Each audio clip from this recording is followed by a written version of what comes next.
Tonight, protests in Chicago over a police torture warehouse. And the U.S.'s Ebola surviving nurse suing the hospital that treated her.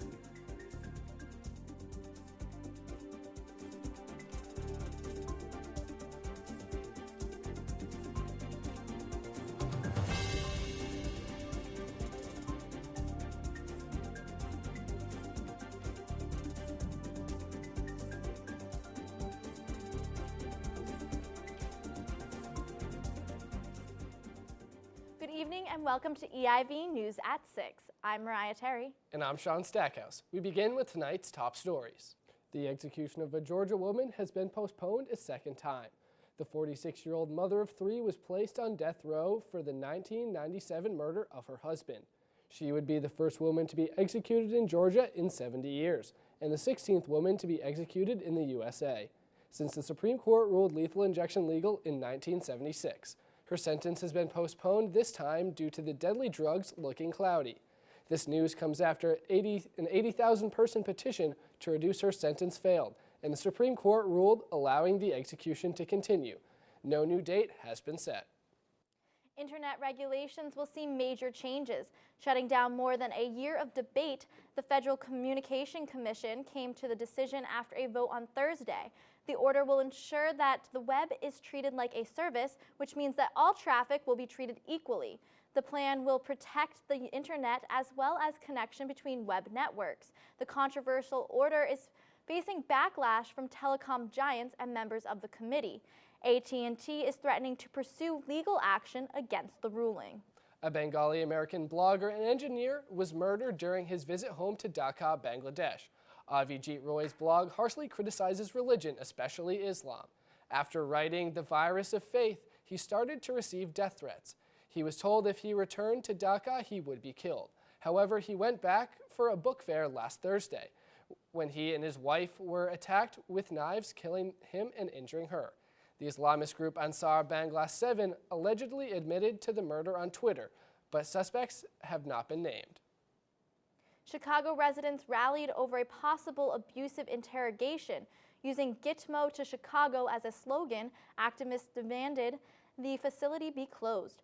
Holman Square is being compared to Guantanamo Bay as the police have allegedly restrained and beat inmates, denied minors access to counsel, and did not record the arrests. This also led to the death of at least one man, although the police claimed that it was a case of an accidental heroin overdose. Citizens are soliciting a town hall meeting for answers and policy changes, as well as a personal inspection. Dallas nurse Nina Pham is suing the hospital where she contracted Ebola.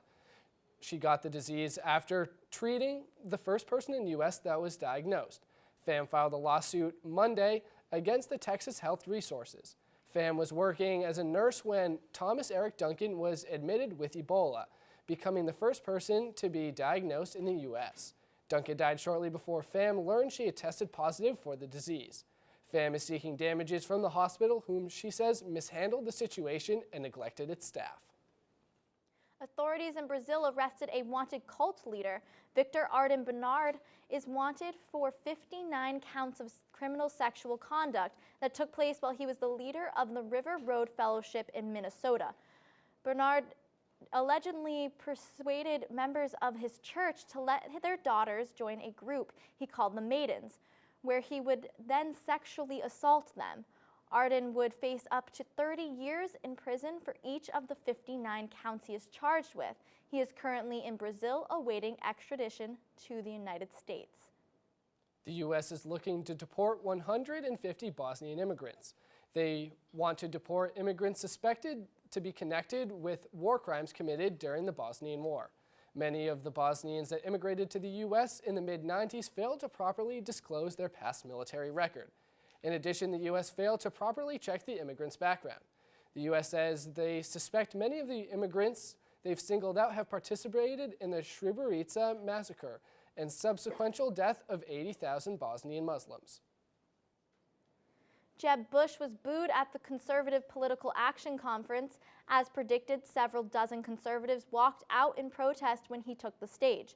However, many others appeared minutes before in support.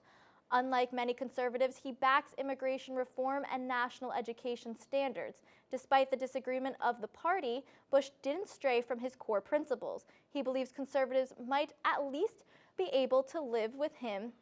He called also Obama a failed president for ruining relationships and mishandling the war in the Middle East. But as ever, there's plenty going on outside the USA. For that, we go to our international correspondent, Shayna Ferreira.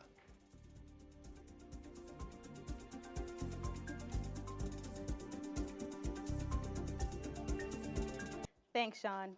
Contrary to popular belief, the anti-vaccination movement is not limited to the United States. The Pakistani government has issued hundreds of arrest warrants for those who refuse to vaccinate their children against polio.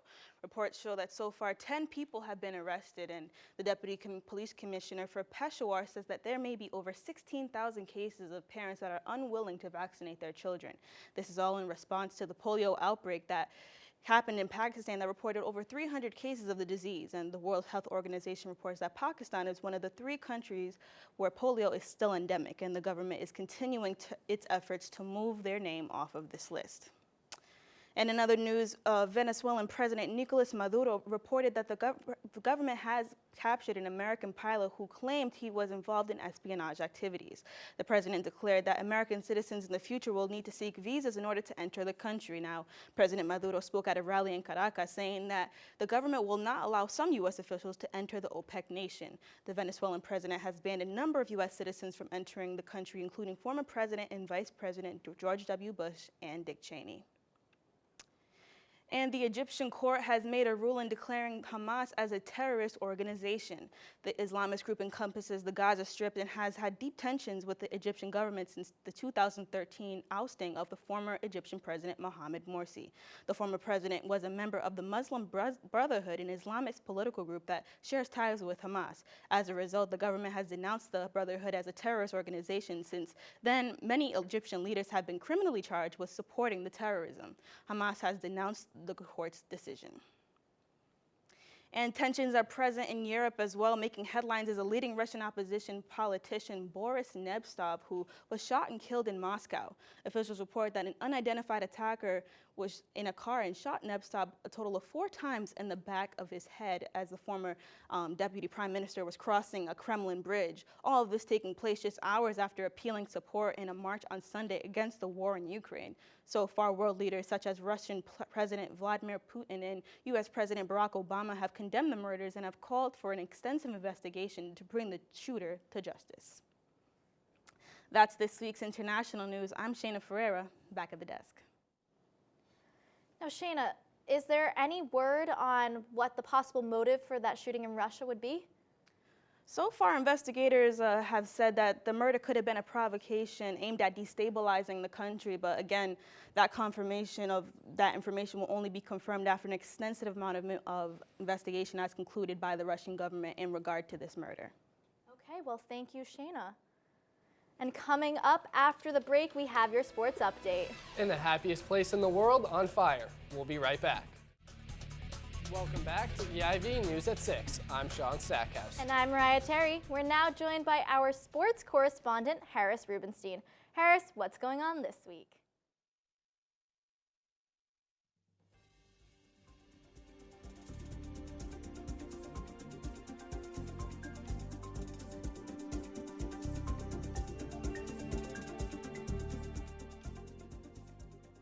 Thanks a lot, guys. Let's get right to it. For some people, making an average of the top 5 people in your field is a good thing, but for NFL players, it's not always what you want. This wonderful process is what the NFL likes to call franchise tagging, and on Monday was the deadline to do so.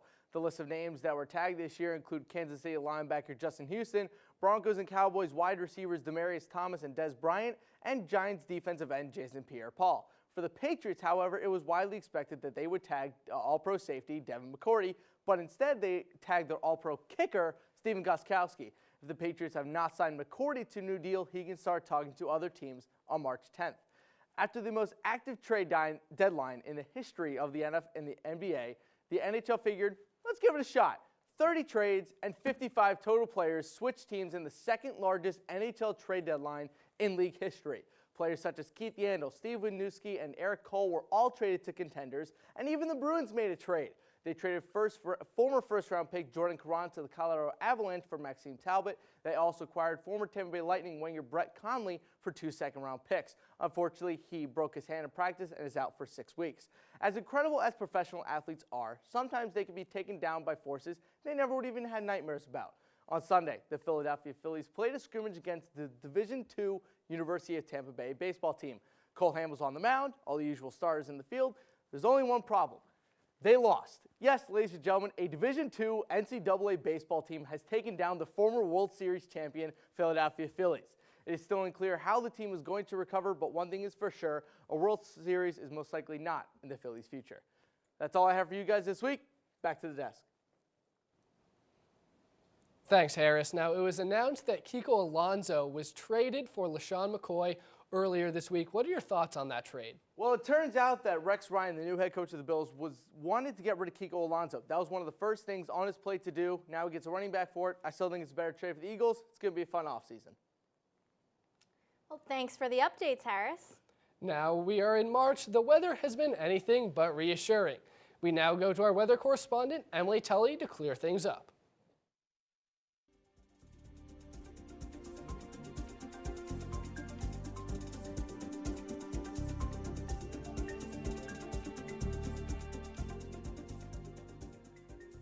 Hi guys! As we make our move into the month of March, you are going to want to cast off your snow boots and reach for those summer sandals. But I'm here to tell you we are not quite ready for that costume change yet. Although the temperatures are starting to warm up a bit, we still have a couple more weeks of winter weather to get through before anyone gets too excited. This Wednesday morning, we were exposed to a bit of cloud and wind as we went about our day, but it did warm up and brighten, while the temperatures reached a high of 39 degrees. As we go into tonight, a lot of clouds covering those stars, along with a low of around 27 degrees. We will also see rain that will eventually turn into snow during those later hours. Those snow showers will continue as we move into the forecast for tomorrow, Thursday. Nothing too big to worry about as we only expect an inch or so, just barely coating the ground. A mostly cloudy day with a high of around 30 degrees. Making our way into tomorrow evening, the sky should clear up and we drop to a chilly 11 degrees. That's all I have for now, but I'll be back later with your 5-day forecast. Thanks, Emily. Hopefully spring break won't be a complete bust. Still coming up, an unusual trend in plastic surgery. And Emily will be back with your 5-day forecast. Stick around. Welcome back. I'm Sean Stackhouse. And I'm Mariah Terry. After a year of controversies, Uber is in another. In May, the $40 billion company had a breach in their employee database. Uber stated that it only affected a small percentage of their drivers. However, there have been no reports on the misuse of the breached information. The ride-sharing service also had a potential breach again in September. Access protocols for company databases were changed to prevent breaches in the future. Since these changes were implemented, Uber has not had any more issues with security. Some just want to watch the small world burn. A small fire was reported at Disneyland on Saturday night. The blaze broke out around 9:15 p.m. near It's a Small World. The fire is believed to have been caused by an accident with the park's fireworks show. No damage occurred to any rides or buildings in the area, and no injuries were reported. With minimal damage caused by the fire, Disneyland was able to reopen It's a Small World Saturday night. The park remained open for its usual hours. How do you get lost going around in a circle? A stolen NASCAR was found on the side of a rural road in Georgia on Saturday. The number 44 Chevrolet was stolen early Friday morning from the hotel parking lot where the team was staying. The thieves drove off with a Ford pickup truck and a 26-foot trailer that held the race car, causing Team Extreme to withdraw from the race at Atlanta Motor Speedways. Luckily, the car was found on the side of the rural road in Loganville, and the truck was found in Stockbridge. The spare motor, extra parts, and the trailer were not recovered. Plastic surgery rates are on the rise for many new procedures and clients. A new surge of cosmetic procedures for the buttocks has made their debut this year. Buttock augmentation, along with other surgeries, has increased almost 90% in the past year. Women are not only contenders in the plastic surgery world anymore. In fact, male cosmetic surgery rates have increased significantly since 2000. Some men turn to pectoral implants or breast reduction to feel more youthful and better about their self-image. And we are now rejoined by our weather correspondent, Emily Tully. Any good news for us, Emily?